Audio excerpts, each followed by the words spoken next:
కనక మహాలక్ష్మి అమ్మవారికి మార్గశిర శోభ ఆఖరి గురువారం పోటెత్తిన భక్తులు.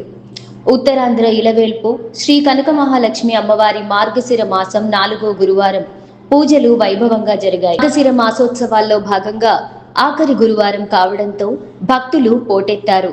తెల్లవారుజాము నుంచి క్యూలైన్లో బారులు తీరి నిల్చుని అమ్మను దర్శించుకున్నారు.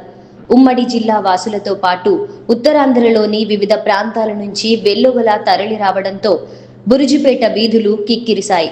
అమ్మవారికి అర్ధరాత్రి 12 గంటల తరువాత విశేష పంచామృత అభిషేకం, పసుపు, కుంకుమ, పాలు, సుగంధ ద్రవ్యాలు కలిపిన జలాలతో శాస్త్రోక్తంగా పూజలు చేశారు.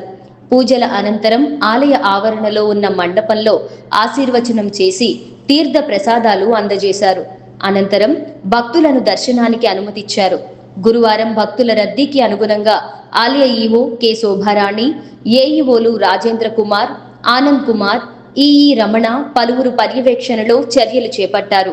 భక్తులకు అసౌకర్యం కలగకుండా ఉచిత దర్శనాలతో పాటు ప్రత్యేక క్యూలైన్లను ఏర్పాటు చేయడమే కాకుండా భక్తుల సౌకర్యార్థం ప్రత్యేక ప్రసాద విక్రయ కౌంటర్లు ఏర్పాటు చేశారు.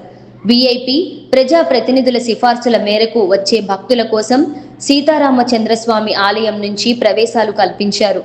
వివిధ సేవా గ్రూప్ కు చెందిన వాలంటీర్లు ఉచిత సేవలు అందించారు. ఉత్సవాల్లో ఎక్కడా ఎలాంటి అవాంఛనీయ ఘటనలు చోటు చేసుకోకుండా ప్రత్యేక ఏర్పాట్లు చేశారు.